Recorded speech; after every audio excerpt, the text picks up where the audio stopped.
سلام. پکیج جمعه 14 شهریور ماه 17 تا بازی براتون آماده کردم. مقدماتی اروپا و آفریقا، چالش نتیجه دقیق اونم بازی فرانسه مقابل اوکراین. مقدماتی آفریقا، سودان جنوبی مقابل جمهوری کنگو. برد جمهوری کنگو. خب جمهوری کنگو صدرنشین 13 امتیاز داره، 7 تا زده 2 تا خورده. سودان جنوبی 3 امتیاز داره، 2 تا زده 10 تا خورده. بازی سختی نباید جمهوری کنگو باشه این بازی. کنگو مقابل تانزانیا. این کنگو با اون کنگو بچه فرق داره. اون جمهوری کنگو، این کنگو موقع برداشتن و اشتباه نزنید. کنگو مقابل تانزانیا، دبل شانس تانزانیا، ولی خیلی این بازی مشکوکه واسه من. الان ضریب تانزانیا تو این ساعت داره میره 2.39. تانزانیا 9 امتیاز داره، 5 تا زده 4 تا خورده. کنگو اصلا امتیاز نره، 2 تا زده 19 تا خورده. ضریبه خیلی مشکوکه واسه اینم دبل شانس رفتیم. حالا اگه تونستید میتونید نیم گل تانزانیا هم برید یا لایو برید. این بازی داستانی داره که ضریبه اینقدر بالاه. جیبوتی مقابل بورکینافاسو. برد بورکینافاسو بیشتر از 2.5 گل. خب بورکینافاسو 11 امتیاز داره، 13 تا زده 7 تا خورده. جیبوتی 1 امتیاز داره، 4 تا زده 20 تا خورده. اگه مثل بازی قبلی رفتار کنه این بازی هم باید 2-3 تا رو بخوره بورکینافاسو. لسوتو مقابل آفریقا جنوبی. برد آفریقا جنوبی. بازی رفتم 2-0 بردتش. آفریقا جنوبی صدر جدوله با 13 امتیاز، 10 تا زده 5 تا خورده. لسوتو پنجمه، 6 امتیاز داره، 4 تا زده 5 تا خورده. مقدماتی اروپا، دانمارک مقابل اسکاتلند. 1.5 گل بازی. خب تو تاریخ با هم 18 بار بازی کردن. نکته جالبش اینه که اصلا تا الان مساوی نکردن. 11 بار اسکاتلند برده، 7 بار دانمارک. فقط هم تو 5 تا بازی جفتیم به هم گل میزنن نشون شده. بقیه بازی 13 تا بازی و یه تیم گل زده تو تاریخشون. جزایر فارو میزبان کرواسی. برد کرواسی بیشتر از 1.5 گل. خب کرواسی تو 2 تا بازی خیلی آماده نشون داده. 6 امتیاز گرفته، 12 تا زده، یه دونه گل خورده. جزایر فارو تو 3 تا بازی 3 امتیاز گرفته، 3 تا زده، 4 تا خورده. بازی سختی نباید واسه کرواسی بشه. یونان مقابل بلاروس. نیم گل نیمه دوم. ایسلند مقابل آذربایجان. دبل شانس ایسلند بیشتر از 1.5 گل.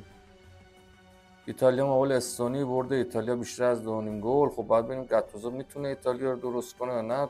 اسکواتش زده اسکوات قوی نیست. یعنی ایتالیا چند سال دیگه بازیکن اونقدر شاخی نداره. تو 2 تا بازی 3 امتیاز گرفته، یه بازی رو باخت، یه بازی رو برد. 2 تا زده 3 تا خورده. اونورم استونی تو 4 تا بازی 3 امتیاز گرفته، 5 تا زده 8 تا خورده. تو تاریخ هم با هم 7 بار بازی کردن که هر 7 بار رو ایتالیا برده. استونی هم کلا 2 بار تونسته به ایتالیا گل بزنه. امیدوارم فردا گاتوزو خیلی راحت این بازی رو در بیاره برای ایتالیا. مولاوی مقابل اسرائیل. برد اسرائیل. خب اسرائیل تیم دوم جدول، 6 امتیاز داره، 7 تا زده 6 تا خورده. مولاوی امتیاز نداره، 2 تا زده 10 تا خورده. بازی نباید بازی سختی باشه، میتونه تعداد گل هم داشته باشه، ولی هم برد اسرائیل به نظرم منطقی‌تره.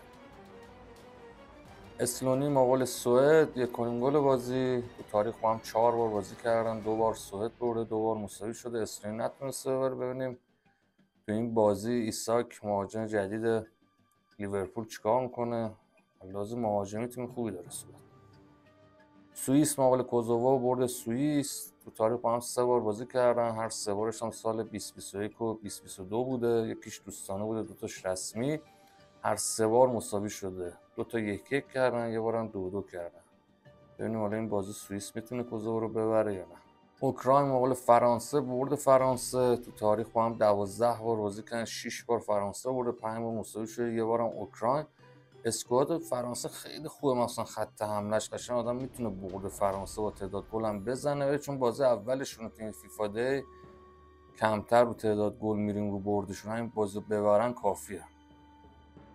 مقدماتی آفریقا. مصر مقابل اتیوپی. برد مصر بیشتر از 1.5 گل. خب مصر صدر جدول، 16 امتیاز داره، 14 تا زده 2 تا خورده.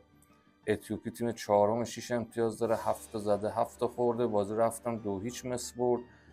تو تاریخ هم با هم 9 بار بازی کردن. 6 بار مصر برده، یه بار مساوی شده. دورم اتیوپی. بعید میدونم بازی سخت باشه واسه مصر تو زمین خودش. ساحل آج مال بروندی برد ساحل آج. خب ساحل آج تیم دوم جدول 16 امتیاز داره، 14 تا زده، گل خورده اصلا نداره، بهترین خط دفاع. بروندی تیم سوم جدول 10 امتیاز داره، 13 تا زده، 7 تا خورده. بازی سختی نیست برای ساحل آج. مراکش با مال نیجر برد مراکش بیشتر از 1.5 گل. صدرنشین مراکش با 15 امتیاز 14 تا زده، 2 تا خورده. از این دوتا یکیشو از خود نیجر تو بازی رفت خورد. بازی رفت 2-1 مراکش برد. نیجر هم 6 امتیاز رتبه 4م، 6 تا زده، 4 تا خورده. کلا هم 7 بار با هم بازی کردن تو تاریخ، هر 7 بار رو مراکش برده. سنگال مقابل سودان حداقل یه نیمه مساوی شود. خب دو تا تیم خوبن. یعنی سنگال تیم دوم جدول با 12 امتیاز 8 تا زده، یه دونه خورده. سودان تیم سوم جدول با 12 امتیاز 8 تا زده، 2 تا خورده. یعنی فقط به خاطر هم یه گل خورده بیشترش سومه. خیلی کم گل میخورن، خیلی هم کم و اقتصادی میبرن. به نظر من بازی سنگینی هم اساس دو تا تیم.